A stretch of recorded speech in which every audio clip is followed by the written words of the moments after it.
Very special. And I want to thank President Macron and Bridget, his really lovely wife, fantastic person, for welcoming us to France for an extremely successful G7 summit. I would say it's one of the most successful. And this meeting could not have come at a better time. On Sunday, we reached an agreement with Iran that achieves everything we set out to accomplish, everything and much more. Ending the current conflict, reopening the Strait of Hormuz, and preventing Iran from ever obtaining a nuclear weapon. That's what it was all about. That was about 99%. Iran cannot have a nuclear weapon. They can't develop it, buy it. They can never have a nuclear weapon. At the same time, with this announcement, or close to it, as people started to think it was going to happen when Iran was making some very positive statements, the stock market has surged to record highs, picking up thousands of points over the last short period of time, thousands of points. And oil is dropping like it has never dropped before, at levels that went in numbers down $7, down $8. They've never seen anything like that. But if we didn't do this deal, we could have dropped more bombs for another 3 weeks, 2 weeks, 4 weeks, 2 years. You would never have the Hormuz Strait open. You would never have success. Your market would have, instead of going up at levels that nobody's ever seen before, would go down at levels that nobody ever saw before, maybe except for 1929 or whatever. And you know, all the tough guys don't realize that this wasn't a 3-month deal. This was years in the making. You know why? Because I was the one that killed General Soleimani. And if I didn't kill General Soleimani, we probably wouldn't be talking right now about this deal, because he was a mad genius. They never were able to replace him. But a lot of people forget that. The tough guys, you know, the tough guys that would drive the country right down the tubes. The past 2 days have provided a chance to discuss the details of this historic agreement with many of our closest friends and allies, including the G7 nations and many presidents and prime ministers. As you saw, Prime Minister Modi was here. We had a long talk. He's a great guy. They are thrilled that we made a deal, every one of them. There's not one nation that came to us and said, please, sir, keep dropping bombs on them. Please keep dropping bombs. The stupid people say that. But I'm thrilled to report, and by the way, those last 2 days were brutal. $200 million worth of bombs. And, you know, it is expensive too, by the way, aside from everything else. And they knew I was coming for a third night. We informed them we're coming for a third night. They didn't have their Navy, it's sunk. They didn't have their Air Force, it's gone, not one plane. They didn't have anti-aircraft equipment, so we got free reign. They didn't have their leaders, but they have a new group of leaders that I think is, actually, I think they're smarter. I think they're very smart. I think they're far less radicalized, and I think they're really good. They love their country. You know, you talk about regime change, nobody will say that, but I guess that's, look, their one set of leaders is all gone. Their second set of leaders is all gone. Their third set of leaders, a little bit gone, but for the most part, and frankly, I think that's regime change. I think they're going to behave much differently. I think they see a different way of life that they were never exposed to. So the one thing I didn't want to see is I didn't want to see economic catastrophe. If you kept this going, that could have happened. But all I know is every time we talked about the possibility of peace, the stock market shot up like a rocket ship. It never went down. They didn't like it. The people, you know, the stock market is more brilliant than anybody there is, including the people on the stage, other than me, of course. Let's see. I don't know. What do you think, Scott? Is the stock market more brilliant than you? No, sir. Oh, that's a terrible statement. All right. The stock market is quite brilliant. And every time we said something amazing, like we're going to settle, it would go up. And every time we said something negative, like, guess what, we're not going to be able to settle, it would go down very big, Peter, right? Very, very big. Tells you something. And you know, I've studied presidents, some good, some bad, some great. Not too many are great, and some really bad. We had one just recently. And the one president I did not want to be was the late, great Herbert Hoover. I didn't want that. And who knows what would have happened. But bad things happen. So the past 2 days have provided a chance to discuss the details of the deal with the closest friends and allies, the heads of countries. They were all here, a lot of them. Far more than the 7, as you know, a lot of them. And they put out a statement. I think President Macron, who did a great job, by the way, did a really fan, him and Bridget, they did a great job. But they all put out statements saying they love this deal because they want to see it over. And they love the fact that the hormones, don't forget, if we were going to drop bombs, let's say we went another month, another 2, 3 months, maybe weeks, could be another 3 months, could be whatever. What do you have left? Got maybe nothing, but you don't have, the strait will never be open. Because people that own billion-dollar ships, these ships cost $1 billion. They don't like sailing ships or having their ships participate when you go up the coast and you go through the strait and there are rockets flying over your head. They want to protect their $1 billion investment. You wouldn't have oil for maybe years. These are stupid people.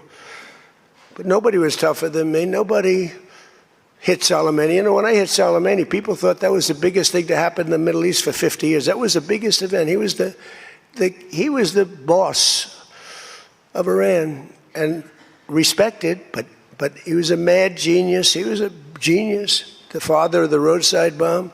When you see young men, and in some cases women, mostly men, walking around without legs, without arms, with a face that's been blown to smithereens, it's Soleimani, 95%, 96.2 they say or something, 95%. That was Soleimani did it.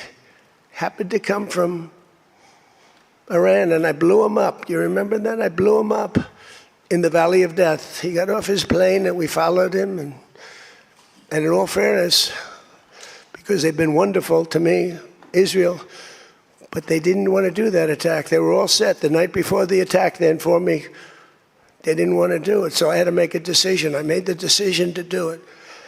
But it was a joint venture, as we say in the real estate business. That was a joint venture between Israel and us. We studied it for a month. We knew what plane he was going to be on. Almost a month before, he only traveled on commercial airliners, big ones with lots of people, because he knew we wouldn't shoot him down. He's very smart. But we knew he was going to be on that plane. We followed him. And then Israel informed me that they won't do it. And I had to make a decision. I had some very good generals, and not the ones you see on television, very good. And I want to thank also Pete Hegseth and General Raisin Kane, who's phenomenal. Okay, these guys are phenomenal. They can't be better. But I had some good generals, and I said to him, well, if Israel's not going to do it, we're all prepared. Do we do it? Do you like doing it or not? He said, sir, if you want to do it, we can do it. How well? We'll do it just as well or better. We'll do it ourselves. We don't need anybody. So we took out Soleimani. One of the biggest events to happen in the Middle East, maybe ever, but they say 50 years, they say 100 years. I was with the Prime Minister of Pakistan. He said it's maybe the biggest event that has ever taken place. Nobody could believe it. So that's when it started. It didn't start like 3 or 4 or 5 weeks ago. And Obama wouldn't do it. What Obama did was he did the JCPOA. He loaded up a plane with $1.7 billion in green cash from banks all over Washington, Maryland, and Virginia. They were stripped of all their cash. They had no cash to do payrolls. It all went into a Boeing 757, a wonderful plane, and they flew it to Iran. And they gave it out to people. They bribed people. They thought they were going to get it done. Then they gave billions and billions of dollars after that. and they got a deal that was a road to a nuclear weapon. I get so angry, I guess. I'm allowed to get angry when I watch the Democrats. They talk about it all the time. We had this deal done. You had a deal that was going to give them, legally, a nuclear weapon. And if that happened, Israel would have been blown away. And in all fairness to Bibi Netanyahu, who happens to be a good man, gets a little excited sometimes. But he happens to be a very good man. We've had an amazing partnership. He's been an amazing prime minister. We have a little dispute over Lebanon. I say, you can do a little softer touch, Bibi. You don't have to knock down a building every time somebody walks into it that's from Hezbollah. But it's been an amazing partnership. But he will say, we're the big partner, and he's the very small partner, and that's true. So he came to the country, and he begged Barack Hussein Obama, the president, not to do the JCPOA. He said it could be the end of Israel, and it would have been if I didn't come along. And Obama didn't listen to him. Bibi actually went to Congress and pleaded with them, and he got nowhere. And they had this horrible deal that was horrible for Israel, and that's where it stood. And then I came along and I terminated that deal. It had very little time left. You know, it was a short-term deal. You know, with countries, you need hundreds of years. You don't need 8 years and 9 years. This isn't like you're signing a lease on a candy store in the corner. You need hundreds of years. This was a short-term lease. It expired long ago. Had I let it run, it expired. You wouldn't have been around. A lot of people wouldn't have been around. But Israel would have been terminated. I think the whole Middle East would have been terminated. You saw that when everybody was shocked that all these missiles, they were aimed at these different places. Qatar, Saudi Arabia, UAE. Think of it. Bahrain, Kuwait. They got hit. Nobody thought that was, even I didn't think it was going to happen. They didn't think it was going to happen. They were going to take out the entire Middle East, including Israel. And if they had a nuclear weapon, they would have used it within moments after getting it. So I made it very tough for them when I terminated the Barack Hussein Obama catastrophe. JCPOA, one of the worst deals. NAFTA might have been worse, but that was worse economically. This deal was really dangerous, what he did. He gave them everything, including a lot of money, which we don't give them, by the way, just in case you have any question. We'll be giving this out so you can read it and you can see. And it's a memorandum of understanding. If it doesn't get done in 60 days, that's all right. We go back to bombing.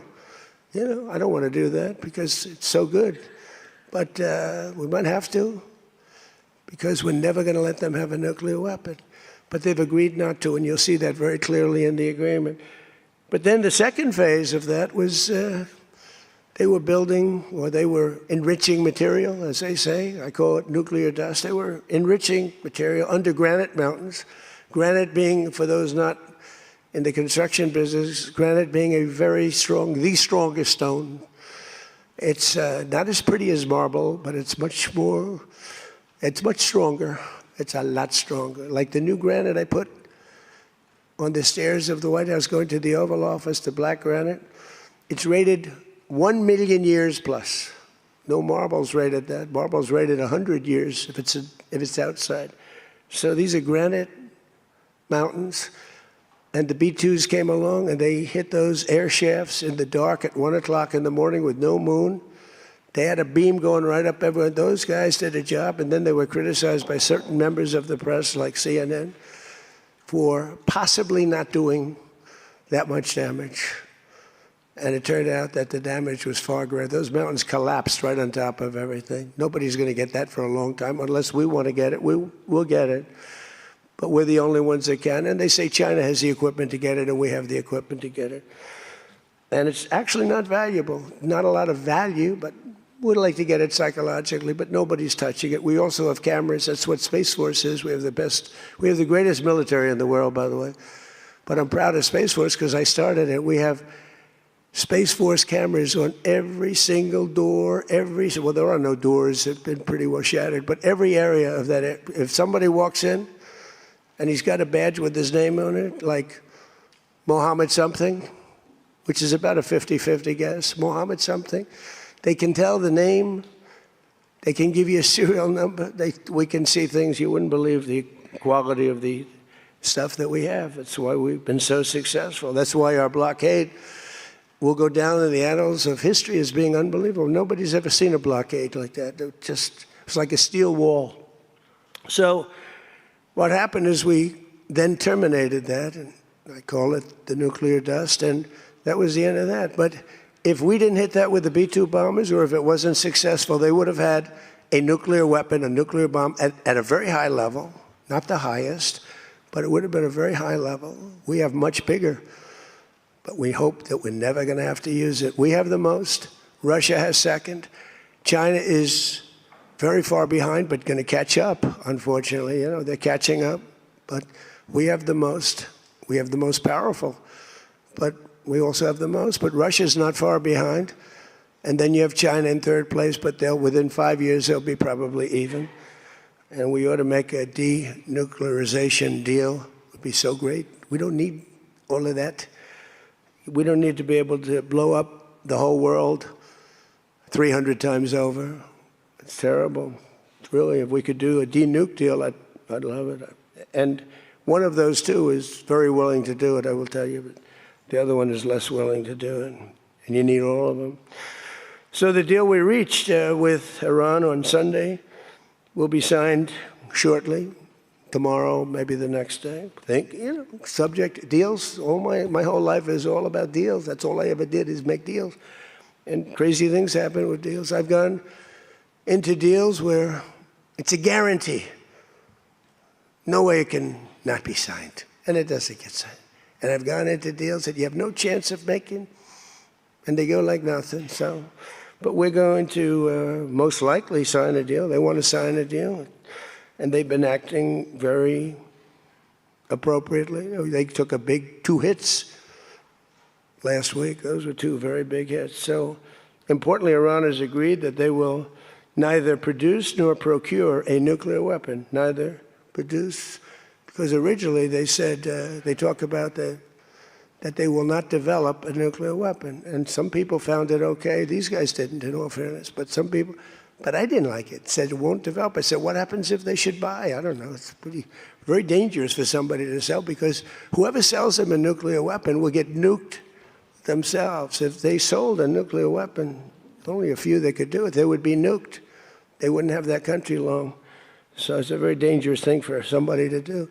But I wanted it in there. So it's develop, procure, buy, anything. And you'll see that when you see the agreement, but it's appropriate that we release the agreement. And we did send a copy to Israel, by the way. They've been a good partner. Again, I think they could do better with respect to Hezbollah. I'm not saying they shouldn't protect themselves. I'm saying when 2 drones are shot into the desert and drop harmlessly, you don't have to knock down buildings in Beirut. They could behave better. And frankly, they could do a better job. I love them as a partner. They were terrific. But they could do a much better job with Hezbollah. On that, I don't think they're doing well. And I feel very bad for Lebanon. Lebanon's been, it was a great culture. They had the professors, the doctors, the lawyers. It was an incredible culture, maybe the highest in the Middle East for years and years, centuries. And for the last 50, 60 years, they have been just trashed. They have been living in hell. So they'll work closely with us to turn over the so-called enriched material that's very deep in the bowels of the earth, very deep. Nobody can get it. So it's not important that we do it quickly, but we could do it fairly quickly. When we have a chance, we'll do it. But in the meantime, we have cameras on every inch of it. Nobody can do it. And if they do, we'll hit them with Patriots, that's all. And they'll be gone. And they know that. Technical discussions on the removal of all stockpiles of enriched materials will begin immediately. We're going to start that immediately.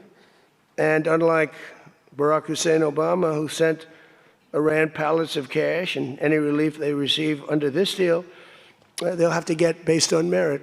And it won't be from us. We don't have to give them anything. But some people may want to invest. Like, what are you going to do? Say you can never, ever invest in a country? I mean, it's pretty tough. I don't mind being tough, but it's pretty crazy. You can invest in a country. You can invest in any country you want, but you can't invest there. Well, they need investment because we did $1.5 trillion, maybe $2 trillion worth of damage. So somebody's going to have to help them out. There's no guarantee about helping them out. And could be their neighbors will help them out a little bit. I don't know. But it's a lot of money. Almost nobody has that kind of money. That's the kind of damage that was done. But we're not investing any money. There was a fake story. There was a fake news story that got a man, a person, a good person. J.D. made a statement. It was a perfect statement. And they reported it in a very strange way. But that's why it's fake news, I guess. So we don't give them money. We don't give them any of that. And what happens is with time, if they behave, if they be a citizen of the world, a reasonable citizen of the world. And I think this group, again, I didn't do this for regime change, but I think this group is regime change. I mean, hey, the first group is dead. One little morning, having breakfast, the whole group, they thought they'd never be caught because we never bombed during breakfast, but we bombed. And they all, 88 people. And I'm not proud of that at all. But the second group came in and they were very unreasonable too. And they were all gone. They were all gone. And then the third group, we've been dealing with them. Couple left this planet, but we've been dealing with them. And again, they've been fine. I mean, I've had a lot easier. I've had some easier ones. They're tough, they're smart. Maritime traffic through the Strait of Hormuz has already increased very substantially, and the normal flow of energy will resume in the coming days, and trillions of dollars will be made by the world, and the stock market will, I believe, continue to rise. The only difference is that a player that's very volatile, very tough, very smart, frankly, you know, they have, in one way, a primitive culture, but it's also a genius primitive culture. They're very smart people, very good negotiators, but so are we. So rather than possibly going into a depression, rather than having your favorite president be Herbert Hoover, I was always the one I didn't want to be. I wouldn't have preferred Nixon. I wouldn't have preferred, there are plenty I wouldn't prefer, but the one I always thought of, Herbert Hoover, and he caused it. He raised taxes too fast, and he raised interest rates too fast, all at the same time. And it caused the Great Depression. So I don't think I'll make mistakes like that. I lower taxes, I don't raise taxes. In fact, we just gave you the largest tax decrease, largest tax cut in the history of our country. So we'll be working on a parallel effort with the Gulf nations to address non-nuclear issues such as the conventional ballistic missiles, which we'll be talking about, and support. I mean, they have to have some because other people have some. You got to have some. Somebody said, you shouldn't give them one. I mean, I have guys, I like some of these guys, but I don't think they're smart. Sir, you shouldn't let them have any missile. I said, well, what am I going to do? Am I going to let Saudi Arabia have missiles, but they can't have them? Yes, sir. Doesn't work that way, you know? It doesn't work that way. And missiles aren't the problem. Missiles they hurt a little location, but they don't blow up the planet. So the Gulf nations will address the non-nuclear issues. We'll be talking about the ballistic missiles, and we'll talk also about the terrorist proxies that they have. That we don't want that to happen. But I want to thank our partners in both Pakistan and Qatar. These people work so hard. And they knew them a little bit.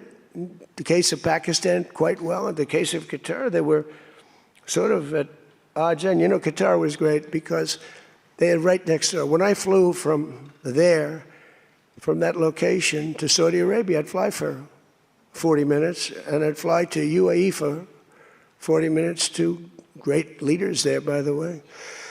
In the case of Saudi Arabia, the father's still alive, and he's fantastic, and the son is going to be great. He's going to be great. The Crown Prince and Mohammed at UAE is an incredible warrior. He was dropping bombs. Last week I said, who the hell's dropping all those bombs? It was UAE. He's a good fighter, Mohammed. But every administration for decades has sought to get Iran to relinquish its nuclear ambitions, but the threat only got bigger. The words got bigger and bigger and stronger and bigger, and nothing ever happened. And Iran got stronger and tougher. If we didn't blow them up the first time and then blow out those weapons, they would have been unstoppable. This should have done, what I'm doing and what I did, should have been done years ago. Would have been much easier, much less firepower. But it wasn't. And again, I want to thank all those countries, and I want to thank Israel and Bibi Netanyahu. So obviously the breakthrough would not have been possible without the unprecedented pressure the United States put on the regime over the past year and a half. But again, it started a long time ago. It started with the death of Soleimani. That was a big deal. No president in history has ever been tougher on Iran than I have, and they know that. And by the way, if they don't honor the agreement, or some things aren't even mentioned in the agreement, it's a memorandum of understanding, but we have an understanding of certain things without writing it. And if they don't honor that, we'll probably go back to bombing them until they honor it, you know? It's amazing what bombs can do. So I say it, the Obama deal was a road to a nuclear weapon, and let's call it the Trump deal, was a wall for a nuclear weapon that the nuclear weapon could not get through. Nobody's going to get through it. We built a wall. They weren't going to have it, and that's what we have right now. And it says very clearly, the most important clause to me, too, number one, the Strait opens, but that's much less important than the other clause. Clause number whatever, 5, 8, is a very strong statement that they will never have a nuclear weapon. And it doesn't say they'll have one in 5 years or 10 years or 20 years. With Obama, they were able to enrich very quickly. This agreement now provides Iran with a historic opportunity. If they follow the path of cooperation, will have opened for them, their country will have a chance to survive. Now think of it, you know, they have 91 million people. People want me to bomb the bridges. Why don't I bomb? I already did, because, you know, they went back on one of their promises, and I bombed their biggest bridge, the equivalent of that was the George Washington Bridge of Iran. But we bombed that bridge, you saw that. One quick strike by an F-22, the most beautiful fighter jet ever made, by the way. In fact, we're ordering some more of them. We're bringing it out because it's so effective. It's incredible. It's incredible. Well, look, we have the greatest military in the world. Those B-2 bombers are unbelievable. Who would have thought they could handle, each had 2 because the flight was so long, but they handle 3 of the biggest, heaviest bombs, hundreds of thousands of pounds, and they handle them like they're nothing. It's amazing. And also, they're undetectable. They flew into Iran, totally, think of it, totally undetected. Now, Iran's waiting for them. They're waiting for them. And they never saw them. 1 o'clock in the morning, they never saw them. They're stealth. And we just ordered 22 more. The newer, upgraded version, which I guess is better. I don't know how the hell you get better. But as I expressed to the world leaders here this week, it's my hope that the peace agreement will be the beginning of a much larger deal all across the Middle East. We're very close. Look at the job we've done on Gaza. Look at Hamas. Hamas has been very silent. You haven't read anything about Hamas. And we're trying to get them unarmed. You know, they grew up with a machine gun in their hand. I think they actually, when they were born, they came out with a machine gun in their hand, so it's not the easiest thing. But they've actually, you know, behaved pretty well, considering this was not the lifestyle that they were taught to have. But including an end to all Iranian aggression, and they're not going to be Iranian aggression, and an end to war and terror in Lebanon. So the Lebanon peace is something we'll have to work on a little bit. It's a very small piece of the puzzle, actually, but it still makes a lot of noise. The big deal is the Iran deal. That's where the money is, where the power was. But they have Hezbollah, and we got to get that done one way or the other. We'll do it. I think Israel can do a much better job on it. Syria would love to do it. I was very responsible for the gentleman at Syria that's now the president of Syria. He's done a tremendous job. He's put that country together in a year and a half. sort of like our country, a year and a half, it's pretty similar size. They said, please don't put him there. He's a very violent man. Al-Qaeda. I said, well, I know one thing, a Boy Scout's not going to work. And he's actually done a very good job. He'd love to go in, and Hezbollah is an enemy of his, and he'd go in, but he wouldn't knock down buildings every time he hears there's somebody. He'd just go and get them with precision. But I don't know that people want that. Maybe they don't. Maybe Lebanon doesn't. We have to be guided a little bit by Lebanon. And by the way, the president is going to be coming, Prime Minister, President, going to be coming over to see us very shortly, over the next week or two. Good man. He's, man is living. What a tough life he's got, because he's got tough groups of people. And it's amazing. Amazing there is a Lebanon with all they've been through. They have been treated worse than just about, I think, anybody. Disrespected incredibly. So the expansion of the Abraham Accords is the other thing that we hope we're going to get. And I think Saudi Arabia, if they lead the way, they'd be doing themselves a big favor, because everybody that's in it, UAE went in right from the beginning. Again, he's a warrior. And they never got out. Nobody ever got out. You think maybe during the war. They were all afraid of, everybody was afraid of Iran. And that's why we ended up with the original members. But then when the election was rigged, that's right, and I wasn't here at all, nobody cared about anything. The country went to hell in every way. That was the least of it. Middle East was the least of it. The country went to hell, allowing 25 million people into the country, unchecked and unvetted, many of them criminals, many of them murderers, 11,888 murderers allowed into our country. So this was the least of it. But the past 2 days have also provided an opportunity to discuss a number of other key issues with members of the G7 and our partners. Yesterday morning, we had a productive conversation on the war in Ukraine. I spoke with President Putin. I spoke with President Zelensky, and he was there. And President Putin I spoke over the phone with. And something's going to happen. They're losing a lot of people, a lot of soldiers. They're losing soldiers. Both are losing a lot. Russia's losing more because they're the offensive ones. And when you're offensive in war, you lose more. Pretty simple.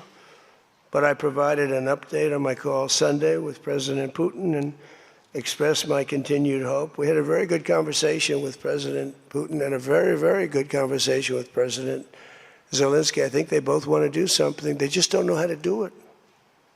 They want to do it, they just don't know how.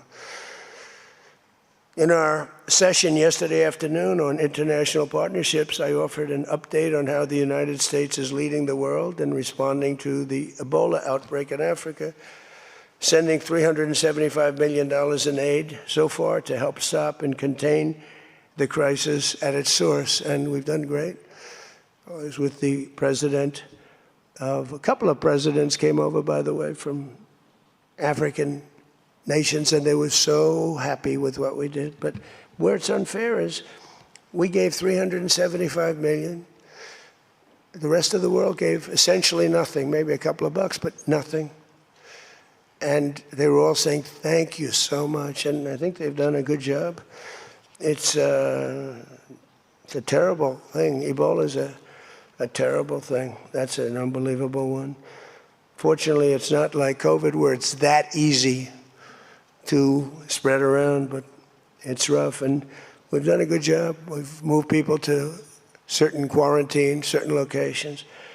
But today we also had excellent meetings on the economy and artificial intelligence, which is amazing what's going on with that. It's going to be the biggest thing ever. We have to be very careful with it. It's both great and could be bad. We have to be careful with it. But we're leading China. We're leading the world on that. We're allowing them to do their own electric plants because they need, as an example, those buildings are so big. And they're not taking the community's electricity. I gave them the right.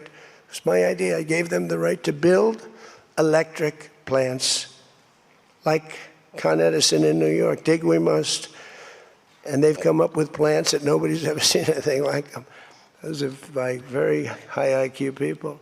So they're actually building electric plants. So because otherwise they could never build a building because the grid is old and tired and broken and a mess. So they're building it, and they're going to sell very cheaply, they're going to sell their extra electricity into the grid. So we take care of a lot of things, like California, which doesn't have nearly enough electricity. They don't know what they're doing there. And instead of having blackouts and brownouts, they'll be able not to. We found a great deal of unity here at the G7, and we signed a declaration on illegal immigration, the first time ever for a G7 statement. They did a beautiful statement. We signed other agreements to step up and to really coordinate and spend a lot of time coordinating drug trafficking and the stopping of drug trafficking, which is crazy. It comes through Mexico, comes through the southern border, the little that comes through. They find a way, they put it, they're genius. If they would use that genius for good, they'd be very rich people. They have it in engines, they have it in hubcaps, they have it in areas you wouldn't even believe. They have it in the structures of cars. Most incredible thing. But we've done a great job on it. We have drugs coming through the border are down 61%. Drugs coming through water, the sea, ocean, sea, Gulf, down 97.2%. That's the ones that get hit. Just like we hit the Iranian minesweepers and mine droppers, they call them. They dropped. Who would have 28 mine droppers? Who has 28 mine droppers? They actually had them, but they don't have them anymore.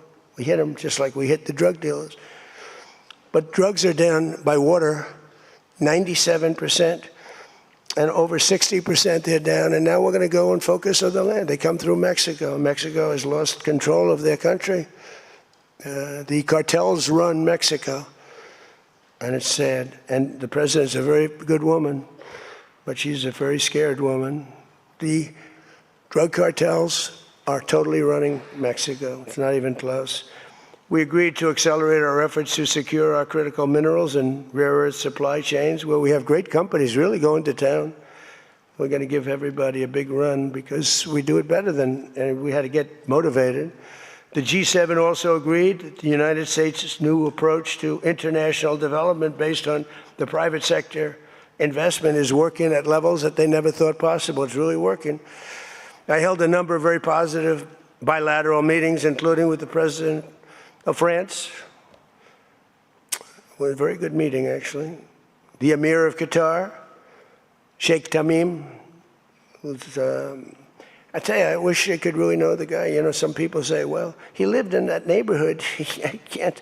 You can't be saying things that you'd like to have him say. He was fantastic on this, and he's been a fantastic guy in terms of energy and getting energy out there. President of the United Arab Emirates, Mohammed bin Zayed, who's an amazing warrior. President El-Sisi of Egypt. Prime Minister Modi of India. We spent a long time together today. I spoke to Mohammed. I spoke to the Crown Prince of Saudi Arabia a number of times. They're all so happy that they're still. You have to have them happy too, you know. We're using their airports. Not that they could stop us if we didn't want them to, but it'd be nice that I went to get that little sucker. But I missed. I hate missing. But we spoke to all of them and many countries all over the world. So every country, I think Israel too. Look, think of what Israel's getting. They're not going to be nuked. It's very simple. I told Bibi, your biggest risk was that they'd drop a nuclear weapon into the middle of Israel. They'd only need one, and there would be no more Israel. Think of it, Bibi. You got the best, the most important thing that you were asking for is that. So I think they're happy. Some people are going to be, not him, but there are some people, some writers, some that I thought were friends of mine, but I don't want them as friends anymore because they're either stupid or they're bad people. But we stopped nuclear holocaust, and it stopped too. I mean, there's not going to be any of that. So from the beginning to the end, it was clear that this week, America's back. It's bigger and better and stronger. We're more respected as a country right now, I think, than we ever have been. And we were a laughingstock 2 years ago. They would laugh at us. We had a man that should have never been there. You know that. A man that would walk up to a podium once every year, and they'd ask him, what flavor ice cream do you like? I like vanilla. Then he'd try and find the stairs, which he couldn't find most of the time, and he'd leave. This is very unfair reporting. And then you said you didn't know about that. You didn't know there was something wrong. We can never let that happen to our country again. To me, the worst. We had the worst inflation ever. We had the worst in prices and the costs.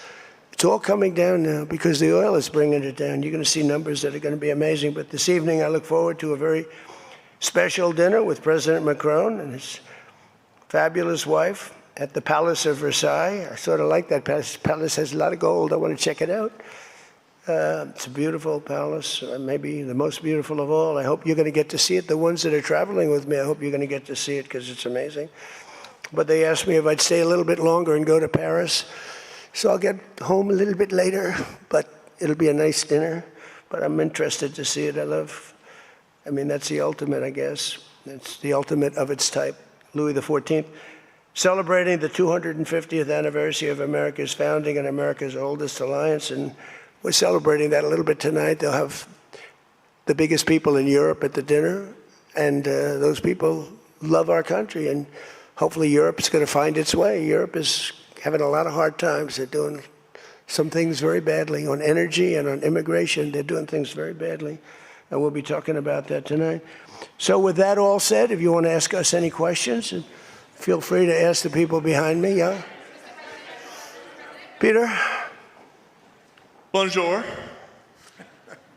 You've been clear, President Trump, the United States is not going to directly pay Iran, but the U.S. is going to let the Iranians start making billions of dollars, selling oil, accessing this reconstruction fund. Only if they're doing things right. Only if, Peter, only if, we're not doing anything. We're not putting up money. Only if they're doing things right.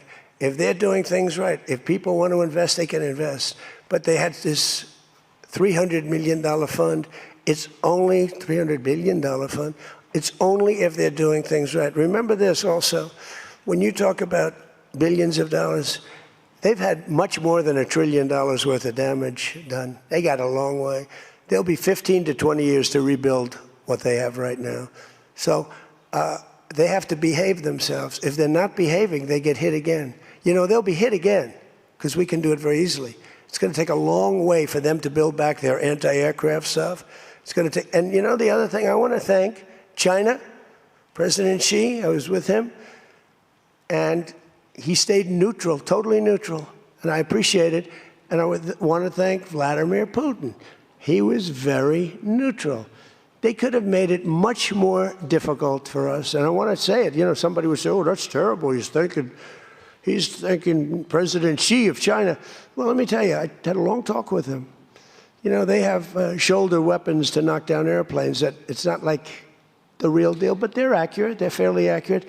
I said, I would really appreciate you're not giving or selling any of that stuff to Iran. And you know what? For the most part, he didn't. So I just want to thank them because they made it a lot better. Can you explain, though, what the difference is between giving Iran U.S. dollars and unfreezing U.S. dollars? Well, the unfreezing, that's an easy one to answer. We have taken a lot of their money, and we have their money. We have taken their money. It's not our money. It's their money, and we froze it. At a certain point in time, I guess we're going to have to give it back. You know, if we didn't give it back, nobody would ever invest in the dollar again. If you took their money, because I thought about it, you know, I'm not the most perfect person. I said to Scott, why do we keep their money? What the hell are we giving it back to them? But, you know, people from lots of nations, some nations we don't agree with, they have their money. The dollar's become very strong under me. And they don't want to have a little conflict with somebody and end up having the United States just take their money. So if you do that, you really don't have a system. And I did just want to ask you about this. A wise man once said in January of 2020, Iran never won a war, but never lost a negotiation. that wise man. Who said that? Donald Trump. Oh, that's what I thought you were going to say. So how do you go back to the United States and convince a skeptical American public that this deal is a look, win? here they lost militarily, okay? It's very tough because I know that no matter what, if I would go, by the way, if I'd go another 3 or 4 weeks, those same people that are critical would say, he went too long, he should have done, no matter what. If they raised the white flag of surrender, and if they said, praise be to Allah, Donald Trump is the greatest president ever. We totally concede, we totally give up. This war is over, we have failed. The New York Times and CNN and a couple of others, they're not all that dishonest, they'd say, Iran had a great victory, okay? They practically do that. It's amazing. When we knocked out their last ship, they had 159 ships. When we knocked out the last ship, the Times refused to do a story on it. They said, why wouldn't you? They don't have a Navy, and you don't want to do a story on it. They don't have an Air Force, you don't want to do a story. We need a fair press. And that's why they're all doing so badly, because they lost credibility.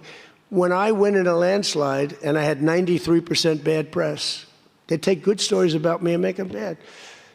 But the only reason that happened is because they have so little, the media has so little credibility that the people voted for me. 93% of the stories on network, ABC is horrible. I think ABC is the worst. NBC is terrible. And CBS is terrible. CNN, obviously. And I never get good stories, no matter what I do. I could do the greatest thing. I won't get good stories on this. I'll get it from fair media. I'll get it from all over the world. They're writing good. But no matter what I do, I'm going to get bad press. I know that. Now, if I did the opposite, if I went out and continued to bomb them for another 4, just bomb the hell out of them, I'd get bad press on that. No, there's nothing I can do. But what this does is it allows the ships to go.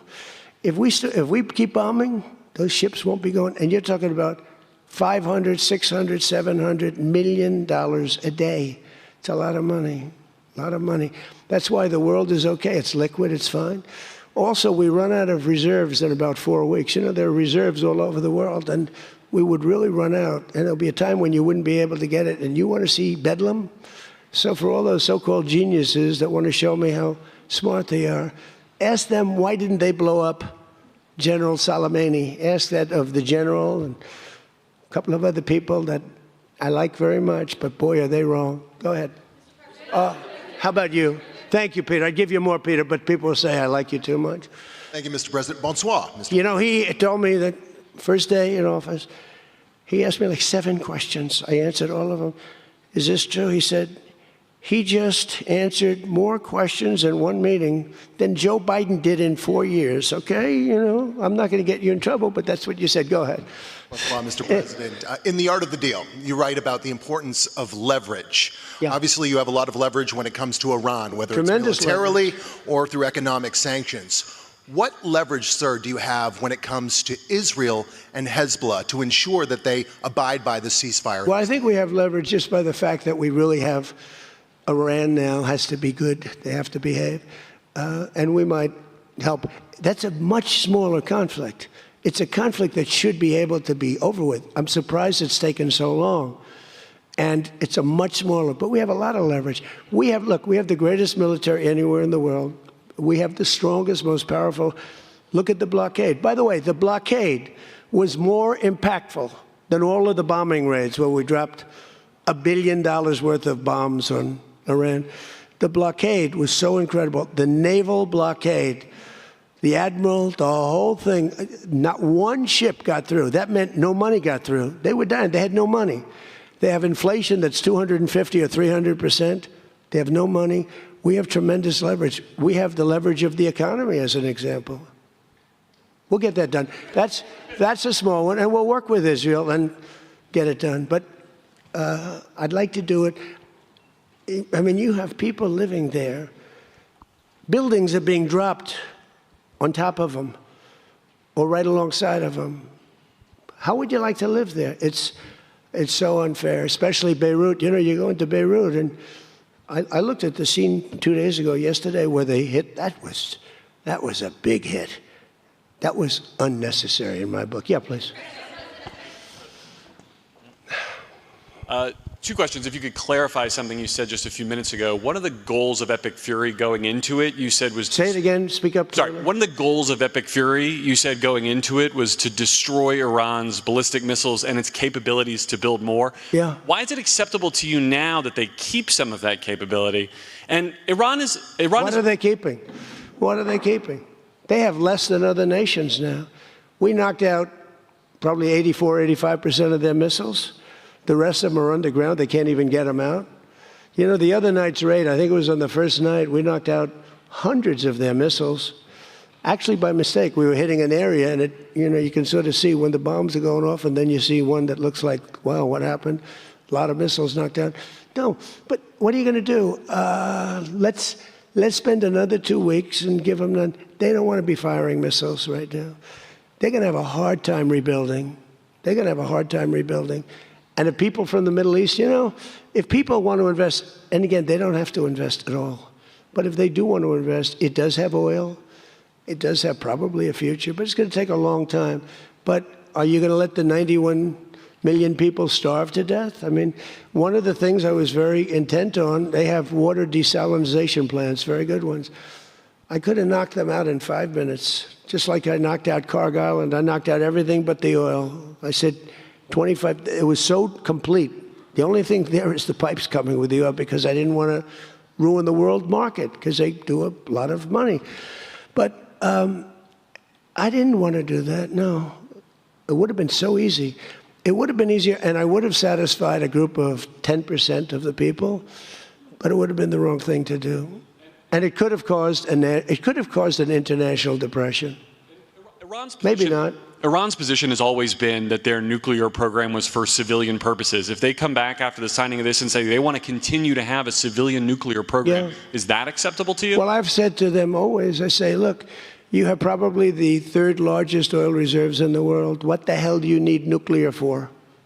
You need nuclear for some electricity? So I've always felt that way. So we've been pretty tough on that. It is a little hard, though, when you say that somebody wants it, other people have it, other adjoining states have it, and you're not letting them have it for purposes of electricity and things like that. It's always a little tough. You have to use a little common sense, please. New York Times, please.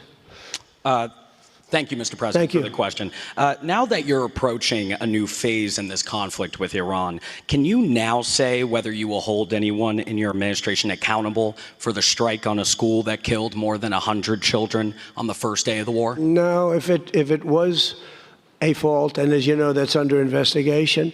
It's such a strange question to be asked at this state, because you're talking about a long time ago, but nobody did that on purpose. I guess you'd have to say about them, what about the thousands of soldiers that they blew up when they opened their car door? What about the thousands of people that were killed by Iran? No, mistakes are made. The war is nasty. But I know it's under investigation, and I could have a report for you tomorrow. Or I would ask Pete Hegseth that question, because they have it under investigation. Please.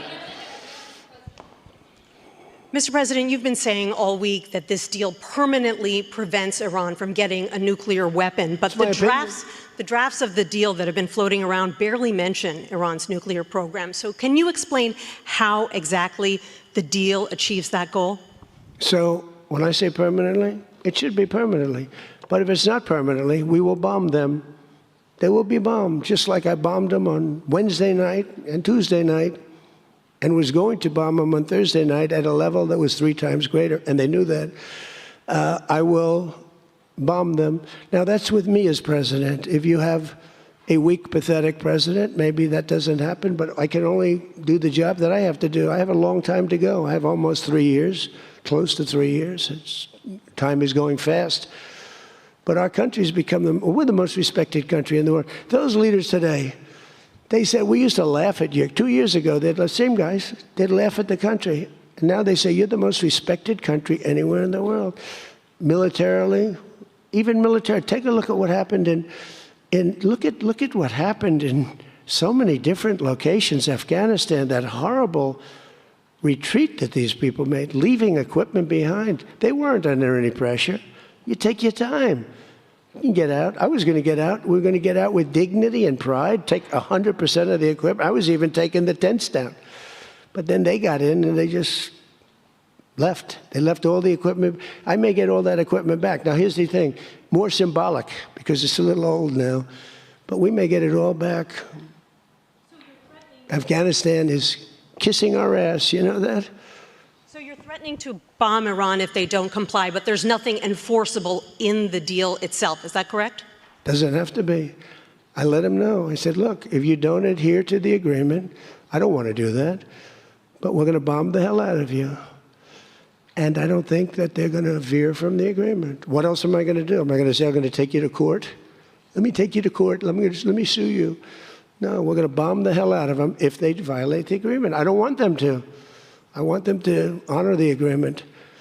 Again, the straits close up. Bad things can happen. You know, in war, terrible things happen. Like you mentioned the question before about a school gets hit. Other things get hit. Bad things happen in war. War is a nasty place. I see it.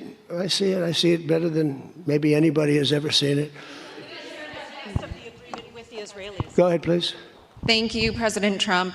Oil prices are now plummeting. How do you see this agreement further affecting energy prices in the U.S. and the U.S. economy in the long term? And secondly, Mr. President, how do you think Vice President J.D. Vance did on The View yesterday? Well, first of all, thank you for the word plummeting, because that's what's happening. Oil prices are plummeting. And that means oil prices are going to come down.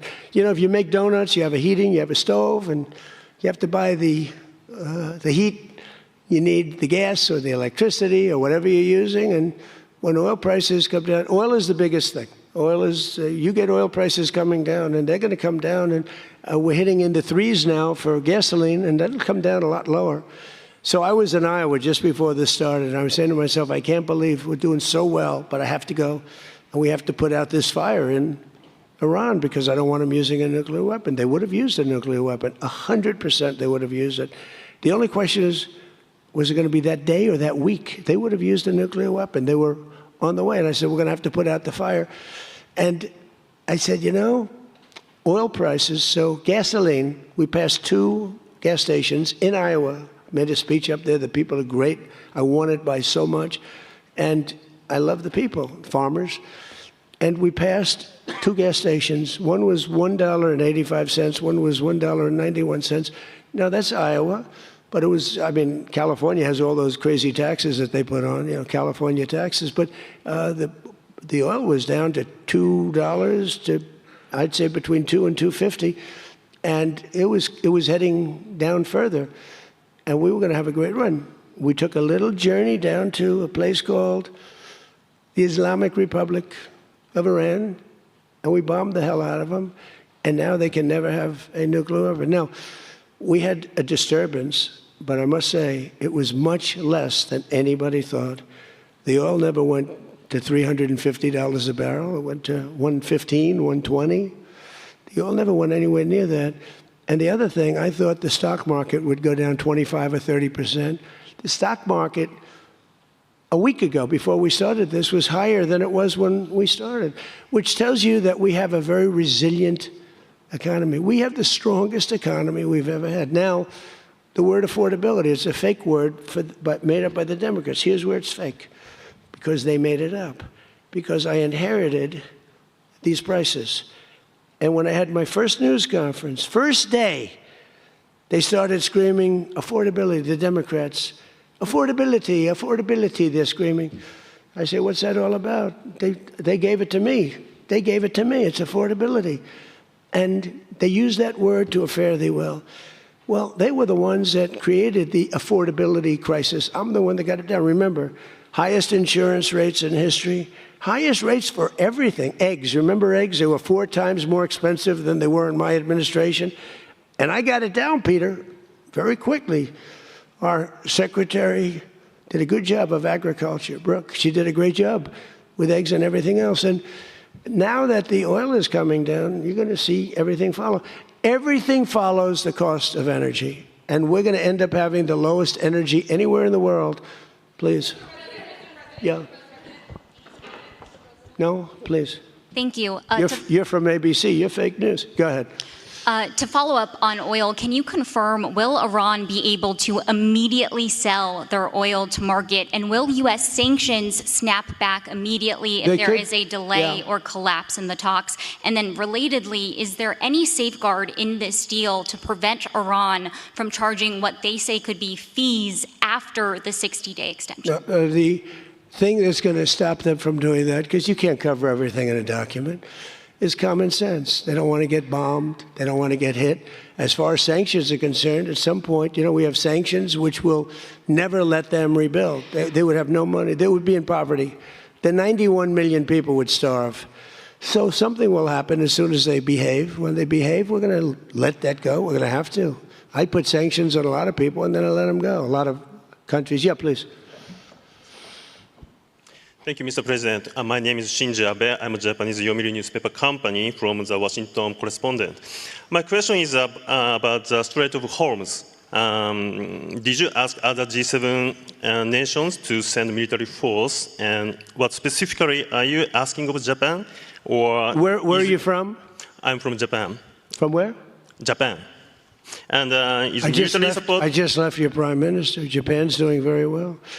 She's my biggest fan, I have to tell you. She thinks I did a great job. You have to call her and ask her. And, she's doing a very good job, by the way. Go ahead. And military support is no longer necessary? Yeah, but what do you want to know? Go ahead, just tell me. What do you want to know? Okay, my question is, did you ask other G7 nations to send military force?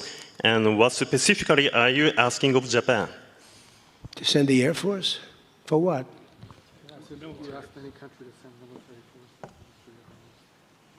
Oh, other countries, not just Japan. No, we don't need it.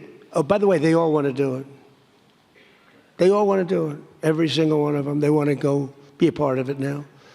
Not while the war was going on. I was a little disappointed.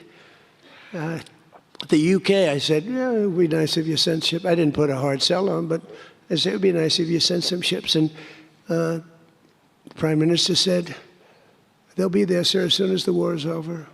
I said, did he just say that? I couldn't believe it, actually. Japan has offered to get involved. But, I mean, I'll be honest, Japan was not willing to get involved during the war. I asked her, I said, you want to get involved a little bit? I didn't put the heavy sell on, but they said, no, we don't want to get involved.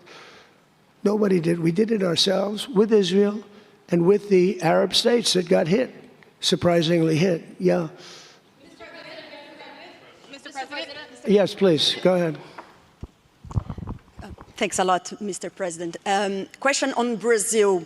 I would like to know, how was your interaction here in Evian during the G7 with the Brazilian President Lula? Did you talk about the new U.S. tariffs on Brazil? Did you talk about the U.S. designation of criminal gangs as terrorists? We did. How was it? I spent a lot of time with him, actually, and it's become a little rough country, right? Politically. It's been a little dangerous politically. You're talking about Brazil. Yeah? It's been nasty. I hear they arrested somebody that's running for office today. I found that out after we left. I just said goodbye to him, and I heard that they arrested the Bolsonaro Jr. He was doing well in the polls, and they arrested him because he made a statement in Texas. They arrested him, or they want to arrest him. They have something out for his arrest. No, they play pretty tough. But nobody plays tougher than the United States. Look, our elections are totally rigged. We have rigged elections. Please, in the back. Yes, sir. Go ahead. Thank you so much, President. Thank you. Sumu Sakamoto, the Asahi Shimbun. For G7, the concept of the rule of law has long been considered the core principle.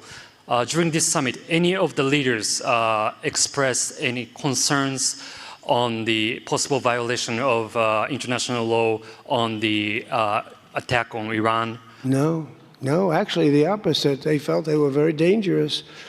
They were very relieved because they could get hit too. They were very relieved. No, we never discussed that. No, it would be the opposite. They broke the law. They killed thousands of people. They killed thousands of our soldiers and hundreds of thousands of people. Yeah, please, go ahead. Go ahead.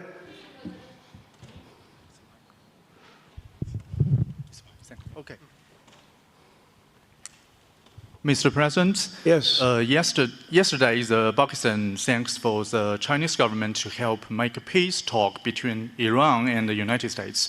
So what do you think about China's work to get the United States and Iran sitting down to talk and make the deal? And the second question is... Okay, let me answer the question. Okay. So I think China's been terrific. I told you that before. They could have been bad. They could have sent in to try and block or break the blockade. They could have sent in an oil ship with 6 destroyers alongside of it on each side. They didn't do that. President Xi helped me. He tried to help, and I think he probably helped get it solved. You know, they get 50% of their oil from that location. So that wasn't that easy. President Xi was fantastic. He tried to help me solve it. And he didn't give any big weaponry. I guess we'll find something somewhere along the line. But he didn't give any big weaponry, I can tell you that. No, I think China I couldn't ask for much more. Again, they were impacted because they get more than 50% of their oil from the Hormuz Strait. And no, I thought they were fantastic. Okay, how about one more question right here? Go ahead, please. The latest YouGov Economist poll shows that Democrats have lost a 5-point edge on the generic congressional ballot. They just have now just a 2-point lead since February. Do you think that they're losing momentum? Well, I see the Republicans in generics. You know, generics are very important. I don't know how accurate, because I see a lot of bad polls. The polls are very dishonest, just like a lot of reporters, like these people over here, are very dishonest. CNN, ABC, it's a whole group of them over there. They're really dishonest people. But, you know, and really networks are very dishonest. And they have to straighten themselves out or they're not going to be very successful because people don't believe them anymore. But no, the generics are very interesting because the Republicans are coming up strong even before this. You know why? They're seeing all these lunatics, like the guy in Maine with the swastika. You know, for 10 years they've been calling me a Nazi. And now they have a Nazi running. He's got a tattoo on him. I've been denying it for 10 years. They know it's not so, but they've been calling. I don't think they can call it to me anymore. You know, one more? One more? Go ahead, Peter. Let me finish with Peter because he's been better to me than he's been to Biden. Thank you, President Trump. I have a question about this weekend. Why not stick around for the signing ceremony with this Iran peace deal? I might. You might? Yeah, I might. But I'd rather, this is a memorandum of understanding. It's very important, but it might not be the kind of a document that I should be signing. Is there some element to this where you send the vice president, if it works out, great, you look like a genius for sending him. And if it doesn't work out, it's the vice president. I like that idea, sure. What? This way, if it works out, I'm going to take the credit. If it doesn't work out, I'm blaming JD. You better be careful, JD. He's going to turn his plane around and get the hell out of here. Yeah, I like that idea. I think it's a good idea. Thank you very much, everybody. Thank you.